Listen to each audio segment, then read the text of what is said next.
निर्जला एकादशी व्रत कथा। एक बार की बात है, भीमसेन ने व्यास जी से कहा, हे पितामह, भ्राता युधिष्ठिर, माता कुंती, द्रौपदी, अर्जुन, नकुल और सहदेव आदि सब एकादशी का व्रत करने को कहते हैं, परंतु महाराज मैं उनसे कहता हूँ कि भाई, मैं भगवान की पूजा आदि तो कर सकता हूँ, दान भी दे सकता हूँ, परंतु मैं भोजन के बिना नहीं रह सकता। जिसका उत्तर देते हुए उन्होंने कहा कि हे भीमसेन, यदि तुम नरक को बुरा और स्वर्ग को अच्छा समझते हो तो प्रत्येक मास की दोनों एकादशी तिथियों को अन्न मत खाया करो। भीम ने फिर कहा, हे पितामह, मैं तो पहले ही कह चुका हूं कि मैं भूख सहन नहीं कर सकता। अगर साल में कोई एक ही व्रत हो तो वो मैं रख सकता हूं, क्योंकि मेरे पेट में व्रक नाम वाली अग्नि है, सो मैं भोजन किए बिना नहीं रह सकता। भोजन करने से वो शांत रहती है, इसलिए पूरा उपवास तो क्या, मैं एक समय भी भोजन के बिना नहीं रह सकता। अतः आप मुझे कोई ऐसा व्रत बताइए जो वर्ष में केवल एक बार करने से ही मुझे स्वर्ग की प्राप्ति हो जाए। श्री व्यास जी ने कहा, हे पुत्र, बड़े बड़े ऋषियों ने बहुत शास्त्र बनाए हैं, जिनसे बिना धन के थोड़े परिश्रम से ही स्वर्ग की प्राप्ति हो सकती है। ठीक उसी प्रकार शास्त्रों में दोनों पक्षों की एकादशी का व्रत मुक्ति के लिए रखा जाता है। व्यास जी के ऐसे वचन सुनकर भीमसेन भयभीत हो गए और नरक में जाने के नाम से कांप कर कहने लगे कि अब क्या करूं? एक मास में 2 व्रत तो मैं नहीं कर सकता, परंतु हाँ, वर्ष में एक व्रत करने का प्रयत्न मैं अवश्य कर सकता हूँ। अतः वर्ष में एक दिन व्रत करने से अगर मेरी मुक्ति हो सकती है तो कृपया ऐसा कोई व्रत बताइए। भीम को ऐसे डरता देखे व्यास जी ने भीम से कहा, वृषभ और मिथुन की संक्रांति के बीच ज्येष्ठ मास के शुक्ल पक्ष की जो एकादशी आती है उसे निर्जला एकादशी के नाम से जाना जाता है। तुम अगर स्वर्ग की प्राप्ति चाहते हो तो इस निर्जला एकादशी का व्रत करो।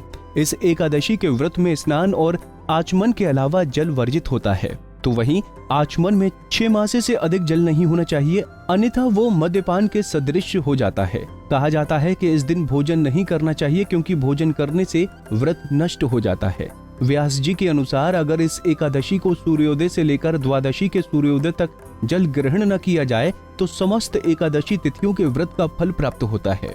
हिंदू धर्म शास्त्रों के अनुसार द्वादशी को सूर्योदय से पहले उठकर स्नान आदि करके ब्राह्मणों को दान आदि देना चाहिए। इसके पश्चात भूखे और सत्पात्र ब्राह्मण को भोजन कराकर फिर स्वयं भोजन करना चाहिए। मान्यता है कि इसका फल पूरे वर्ष की संपूर्ण एकादशी तिथियों के समान होता है।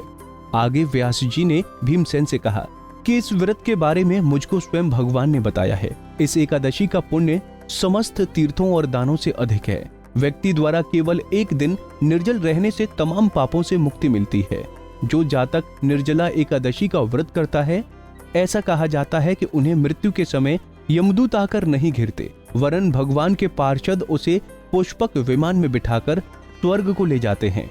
संसार में सबसे श्रेष्ठ निर्जला एकादशी का व्रत है, अतः श्रद्धा पूर्वक इस व्रत को करना चाहिए तथा उस दिन ओम नमो भगवते वासुदेवाय मंत्र का उच्चारण व गोदान करना चाहिए।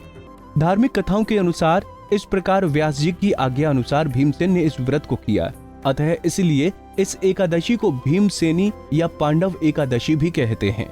धार्मिक कथाओं के अनुसार निर्जला व्रत करने से पहले भगवान से प्रार्थना करना चाहिए कि हे भगवान, आज मैं निर्जला व्रत करता हूँ, दूसरे दिन भोजन करूंगा, मैं इस व्रत को श्रद्धा पूर्वक करूंगा, अतः आप अपनी कृपा से मेरे सब पाप नष्ट कर दें।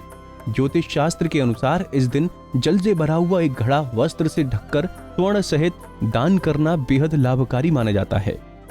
हे कुंती पुत्र भीम, जो पुरुष या स्त्री श्रद्धा पूर्वक इस व्रत को करता है उसके लिए अग्रलिखित कर्म करने आवश्यक होते हैं।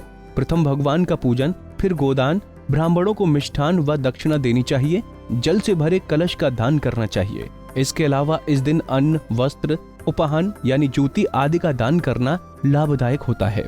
तो वहीं जो मनुष्य भक्ति पूर्वक इस कथा को पढ़ते या सुनते हैं उन्हें निश्चित ही स्वर्ग की प्राप्ति होती है। कुंडली टीवी डेस्क से प्रिया शर्मा की रिपोर्ट। इसी तरह की और भी जानकारी लेने के लिए हमारे चैनल को सब्सक्राइब करें और नई वीडियो की नोटिफिकेशन के लिए बेल आइकॉन दबाएं। अगर आप ये वीडियो फेसबुक पर देख रहे हैं तो वीडियो को लाइक और शेयर करें।